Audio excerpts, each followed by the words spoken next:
Good. All right. So there's three things here I want to hit on and get your thoughts before I forget. Number one is alibi.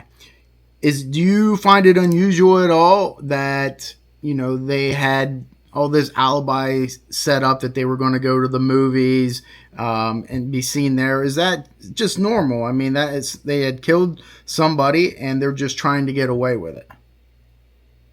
Well, it took forethought. You remember that Erik is the one that was living in the house, and from the accounts that I've read and the reports that I've reviewed, he called his brother who was living in New Jersey at the time.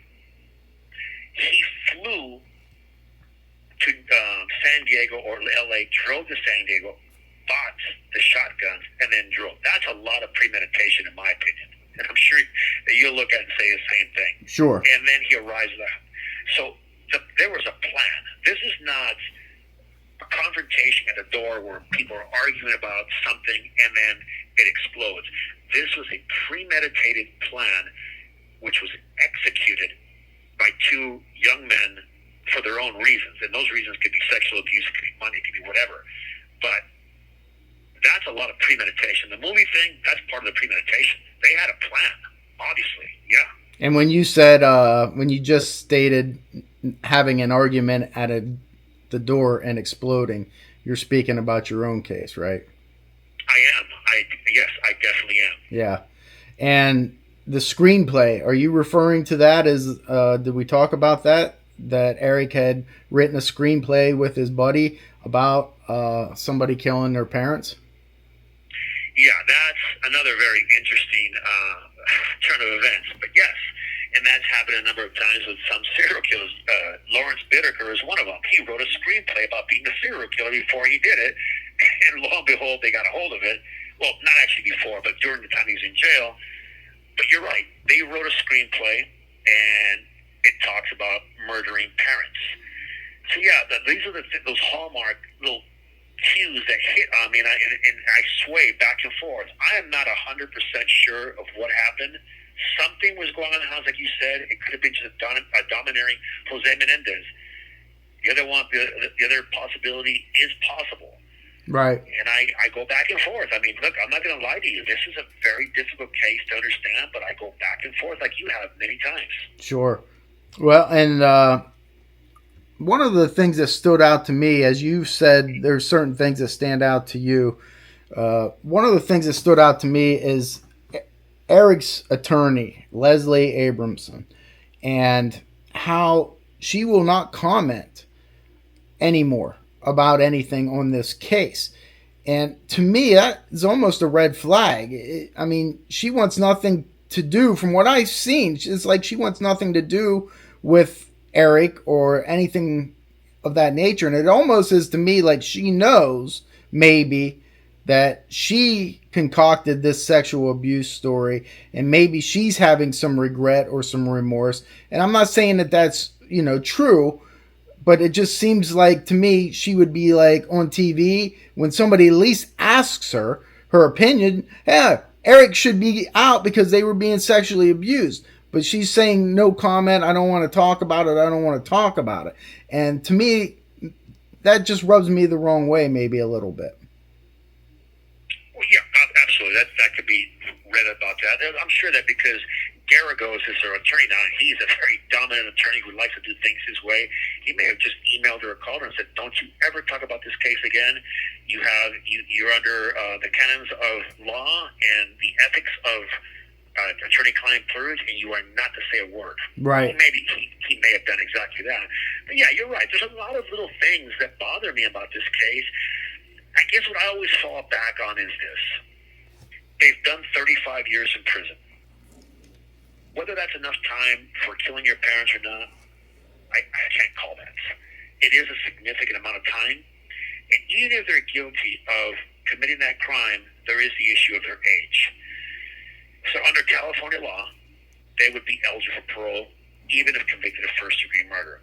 What keeps them in prison is the special circumstance of multiple murder and financial gain. Now, we're going to have a judge make a ruling on that, I imagine, very soon. Or, if he was a smart judge, which I'm sure he is, I would stall it. I would stall it to January the 7th, then make my ruling. Because then I have a DA's office that's going to back up what I want, unless he is leaning towards letting him go, and then it doesn't matter. Well, let me ask you your opinion on this. Why not run away? If they're being sexually abused, yeah, you're not going to run away at age 6 or age 7. But when you're 18, and as Erik says, he's still being abused sexually at age 18. And it's not like he's a weak individual. I mean, and why not just, they got money. They have money. Just leave. Just fucking go across country. You don't take shotguns and shoot your parents, when you can just leave. Now, am I crazy in thinking that? No. This would be anybody's reaction. Like, why the hell didn't you leave? It's a free country. You're 18 years old. Nothing holds you home except one thing. And again, I'm just, in theory, is what I'm saying, is that victims of sexual abuse sometimes go into what's called like Stockholm syndrome. And they become, and we've seen it, we've seen serial perpetrators they've dominated a victim sexually for even a couple hours. And serial killers will drive into a bus stop or a truck stop, open the door, and tell the victim, go inside, purchase the gas, and come back. If you do anything, I will come in there and kill you. And the person is so terrified, they believe what's going to happen, and they do exactly that. And people see this young lady, and I'm trying to remember, I'm horrible with names. She was walking around a fair with the sexual predator. If he had her loose, she was just walking around with him without any, collar around her neck or anything, and she stayed with him. Right. And it was a famous case. She's a beautiful little blonde girl from Utah.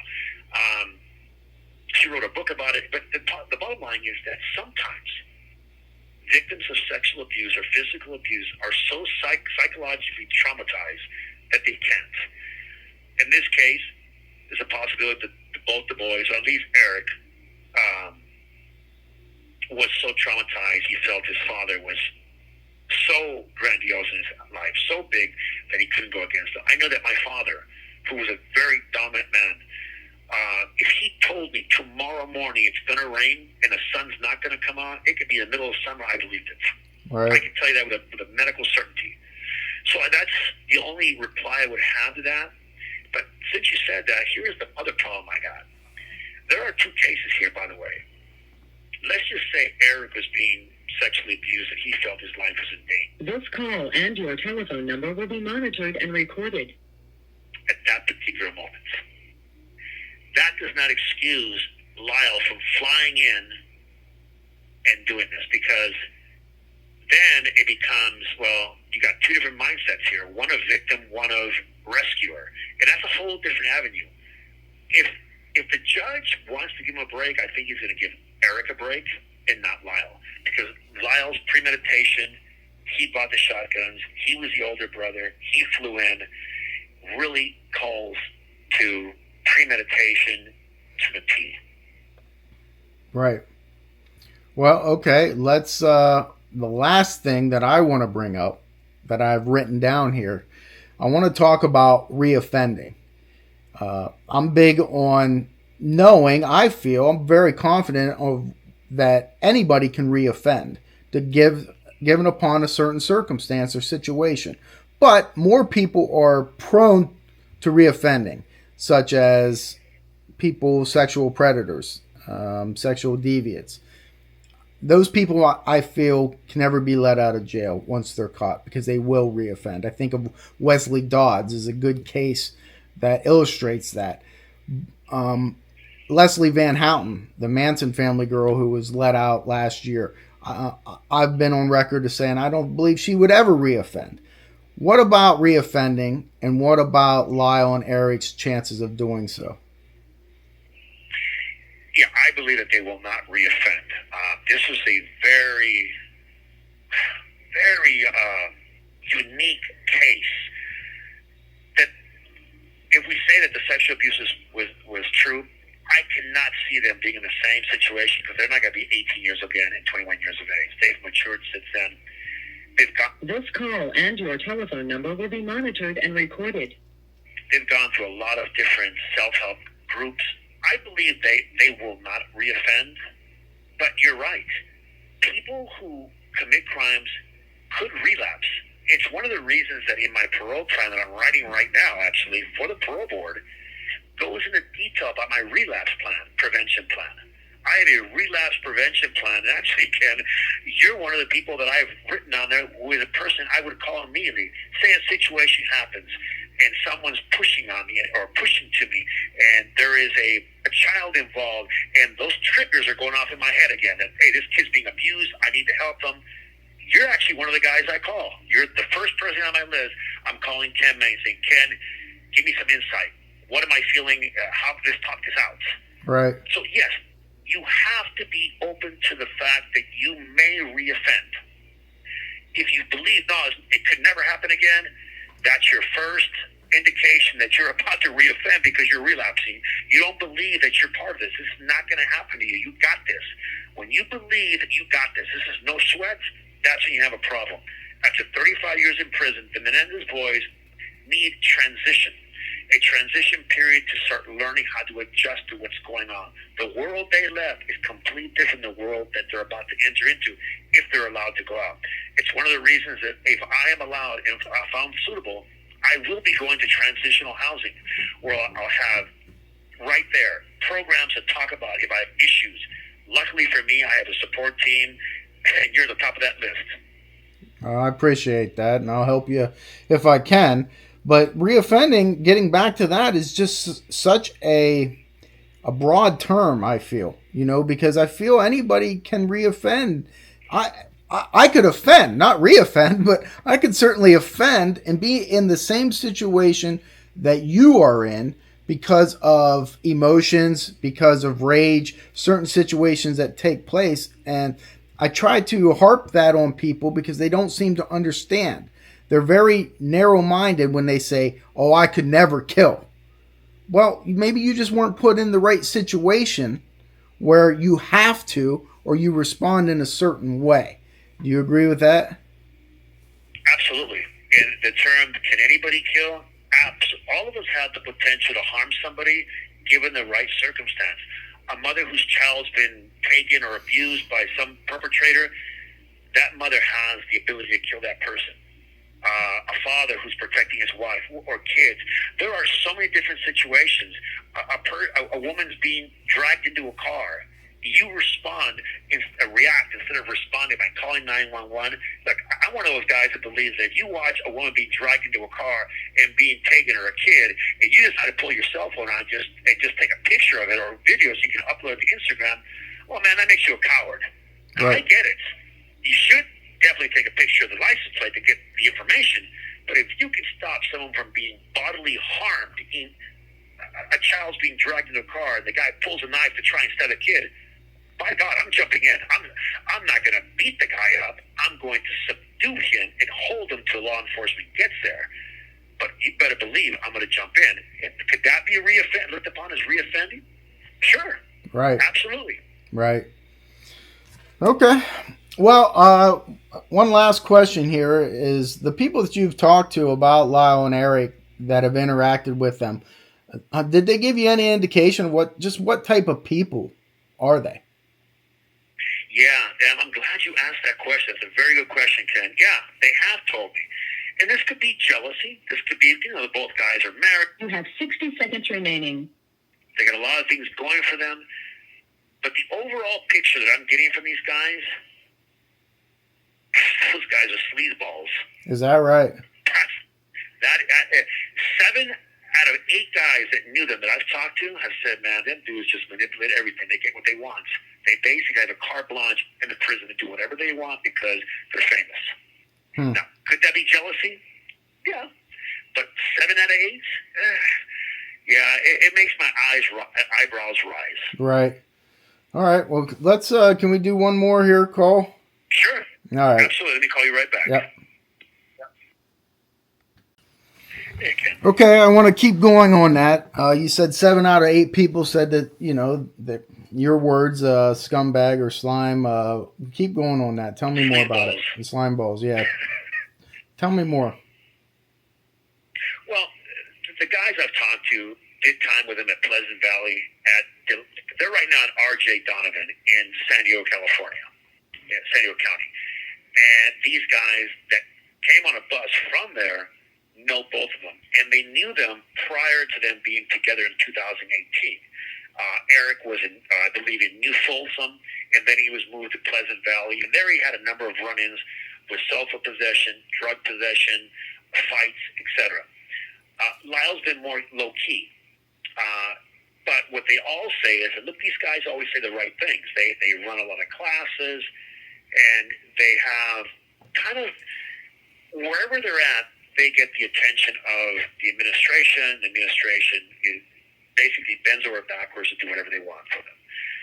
So I've always thought, okay, sometimes guys get jealous in prison. Prison is a big freaking soap opera of the housewives, but just guys, okay? So they're always talking about each other.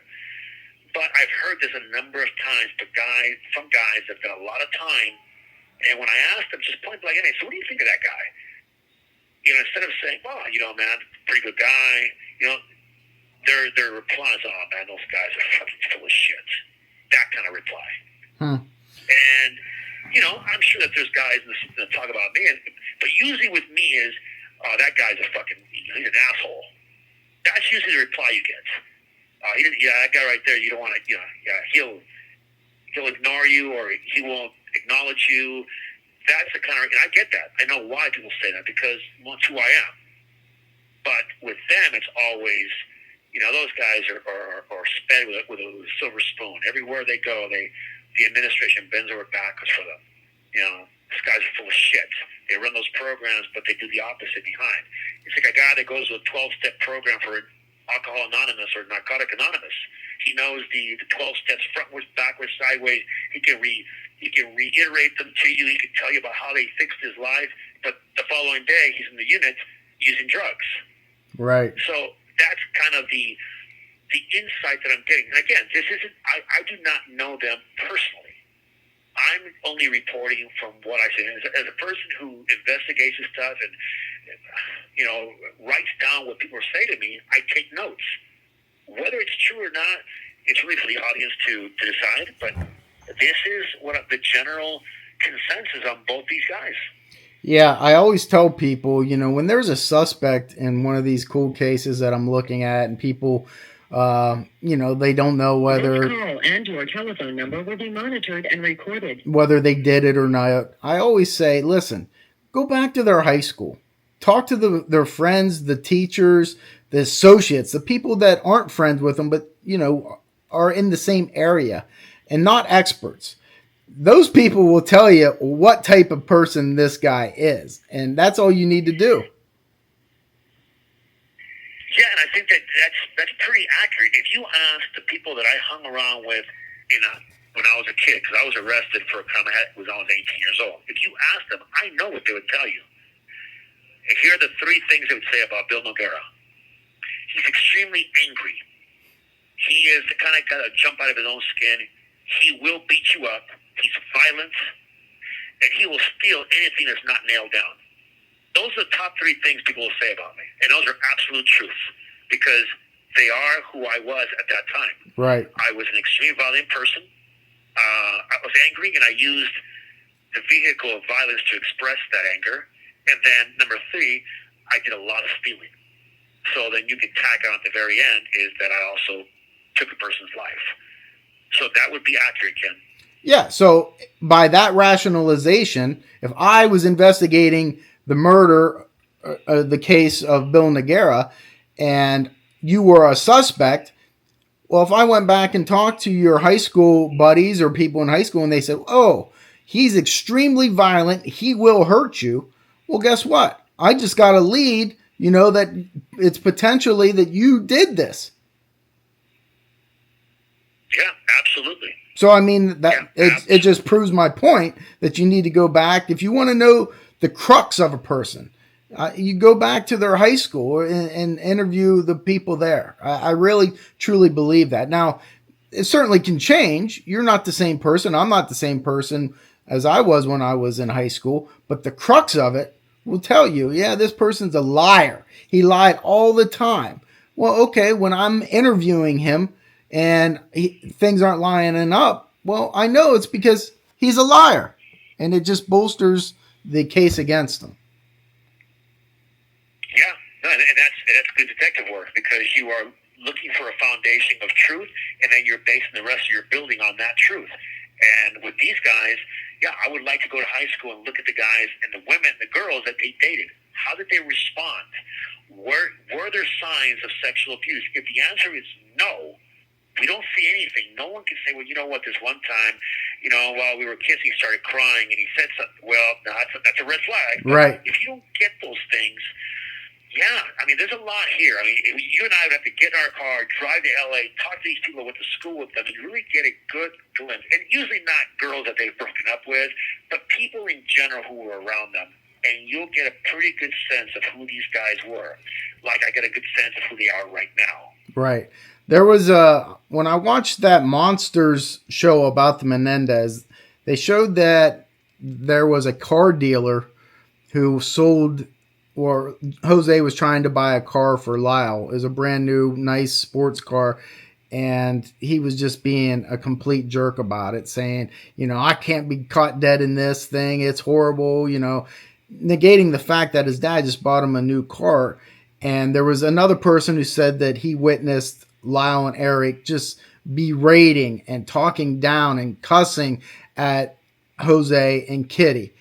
And to me, that is what I think you would find if you went back to their high school and talked to people, that they were arrogant little pricks. Now, and I don't say that judgmentally because I don't know them personally, but from the outside looking in as an investigator, I'm guessing that's probably what it's going to be. And then that leads me to believe that they weren't sexually assaulted and they did this for other nefarious reasons. And it's just the art of deduction. You start with this big assessment and you just start whittling it down based off of things like that to determine why they did it.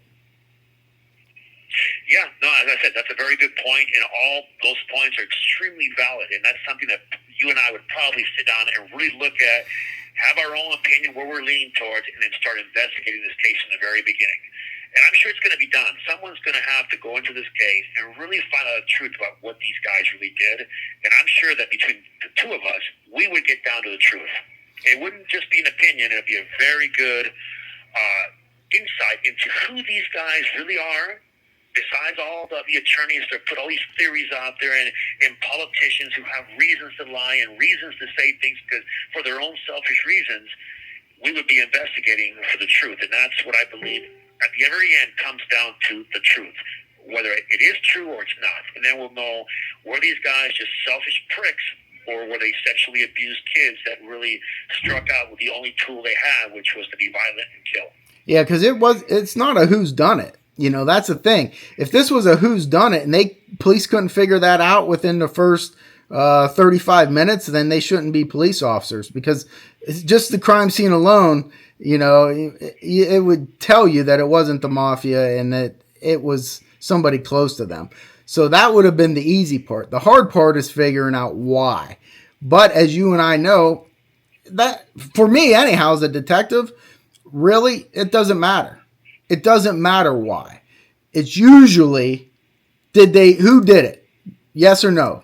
It's that simple. And then, because of my own curiosity, as is yours, well, okay, we figured that out, but now let's figure out why they did it.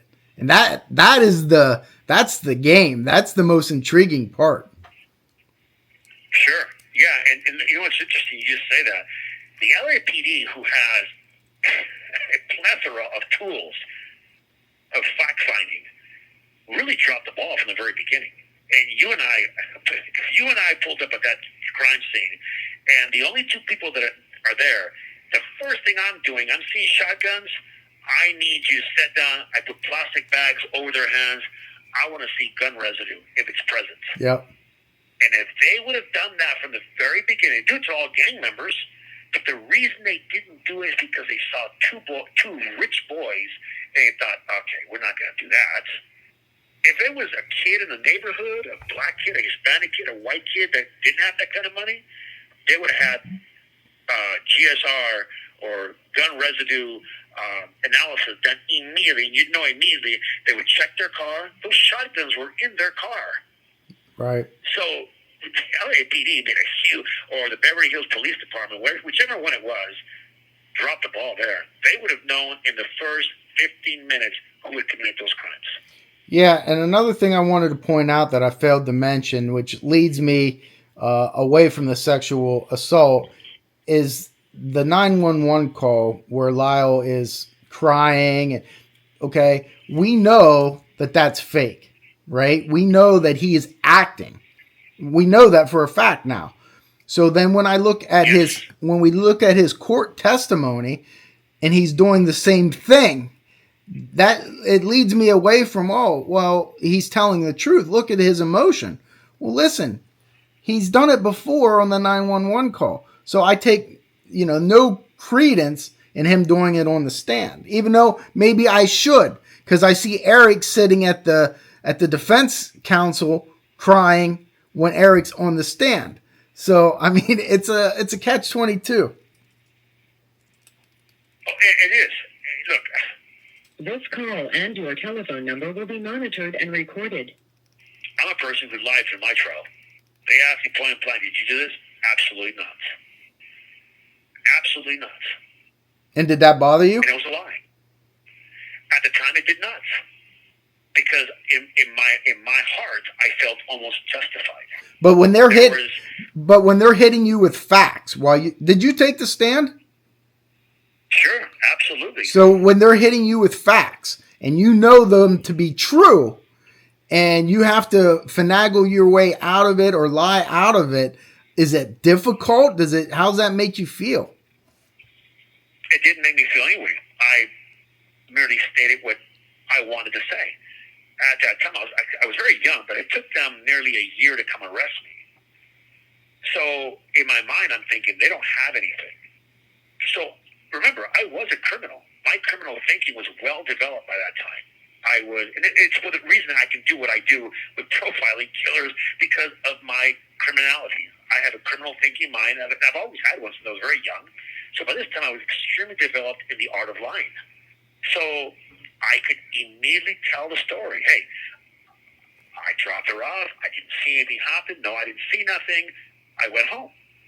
There was no fingerprints. There was no DNA. They had no physical evidence. They had one guy that was testifying that he overheard a conversation, and I knew that was a lie because I never had that conversation with that guy. So I know what the truth was.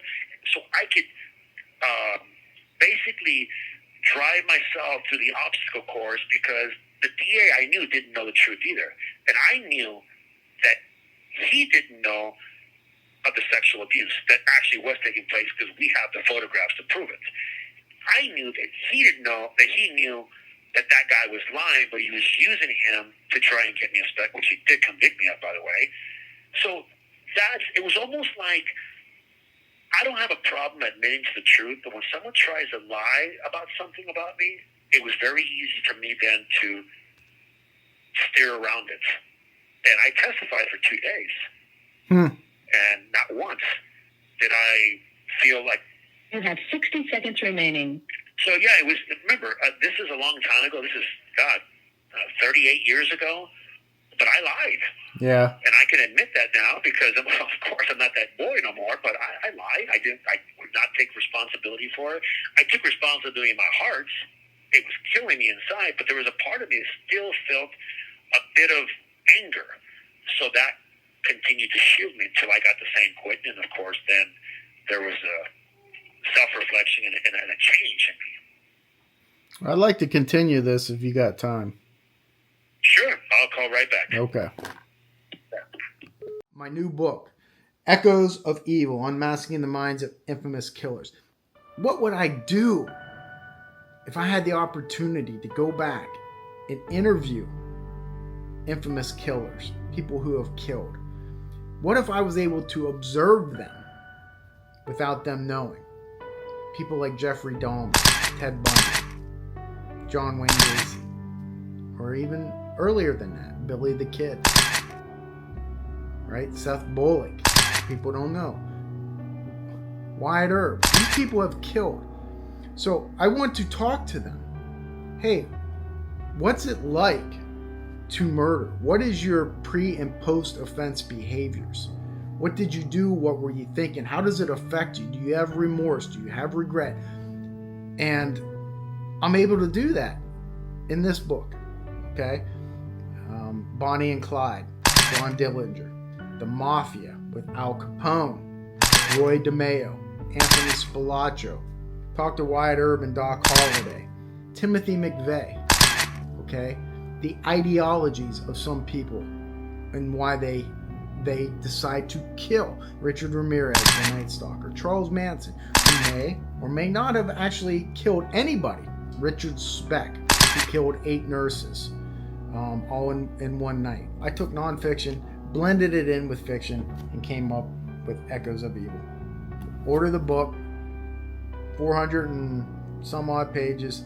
You will not be disappointed if you like true crime and maybe a little bit of fiction weaved in. Thanks for watching. Ames out.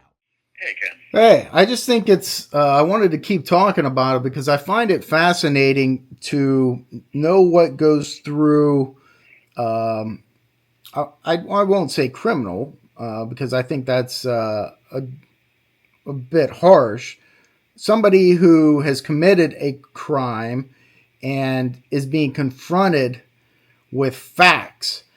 And even though, I mean, you know the truth, and the district attorney side, the police side, they're trying to find the truth. They think they might have it, and they might have little snippets of it, but they don't have the whole story.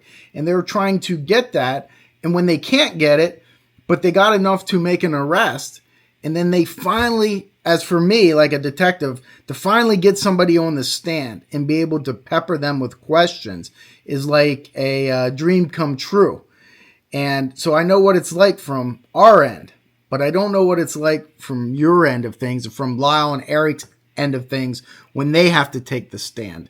So I'm curious, and I want to talk about what that is like. The experience of being on the stand, telling a lie, and letting it all out. Yeah, it was not difficult for me, as I mentioned. My criminal thinking or my criminality was pretty advanced by that. I had spent, by the time I went to trial, 4 years at the Orange County Jail, which was an extremely violent place. There was a lot of gangs. So my mentality advanced. I became even more of a criminal. So you would be right when you say that when I went to trial, I was a criminal. And my criminal thinking was highly advanced. And when he spoke to me, the DA asked questions, I maneuvered around the truth. At the time, I also had attorneys who I had actually told them, I committed this crime. This is the reason I did it. They did not want to hear that. They wanted to go with hey, they don't have any evidence against you. Let's just stick to that. So once they said that, I had already committed myself to lying. Now, had my attorneys told me, okay, let's tell them what happened, I would have had no problem telling the DA, listen, there's a confrontation. This is why the confrontation happened. This is exactly what happened that night, and this is how it happened. I would not have had a problem saying that. But because my attorneys reinforced it, then it was something to stand on. I had solid ground to say that my attorneys believe this is the best way, so therefore I'm going to tell this story the way we have decided to do it, which is very similar to what Lyle and Eric did. Their attorneys stood on a particular platform of this is what happened, so the lie came easy. It was reinforced by an authority figure, which was the attorneys. And right. That's how they did it. That's why it came across so convincing. Right. If they were lying, right? Correct. Right. Because we don't, that's the damnedest misery of it all, is that you don't know. And that's the difference. If, in fact, they were telling the truth, then that would have been very easy. Well, it was traumatic to tell that truth. For me, I was lying, absolutely lying during that trial, in that testimony that I gave. So there's a difference there. So we don't know whether they're telling the truth or not, but with me, we know that I was lying. Right. And I can admit that because, as I said, look, if you're the same person you were all these years later, then you really haven't learned anything. I understand what I did. I understand the the damage and the destruction that I inflicted and caused because of my selfish actions. I understand that. Will it happen again? Absolutely not. And there's a reason why I can tell you that and be so confident about it. I've had a number of situations, people have pushed my buttons. At the end of the game, I have the ability to say no. And that's something I didn't understand with that kid. I didn't understand. I was very insecure. So if you poked at me, I responded with violence because that's what I was taught. Of course, then I reacted. Now I respond to things. So there's a big difference in who I am today as opposed to that boy. People would say, well, Mr. Noguera, you're obviously a person that's well-spoken. You're well-read. You can talk about this stuff. Well, you really haven't changed. Well, of course I have. What I used for manipulation before, it's a tool that I have. You just don't throw a tool away. I just use it for better things now. This call and your telephone number will be monitored and recorded. It's no different from a drug counselor who used to be a drug addict. He uses those tools that he has because he understands the experience these guys go through when they use drugs to try and reach them to change their way. I'm not really trying to change anybody's way. I'm trying to get to the heart of the matter in these cold cases to solve them, to bring finalization to victims' families. And that is a living amends to the victim of this crime. I committed that crime. I cannot change it. You can't change the past, but I can change today and the future. And that's how I look at everything. Yeah. Well, that's a good way to look at things. So, all right. Well, anything else that you want to say on Lyle and Erik Menendez and the movement that all these people have and thinking that they are the greatest thing since sliced bread?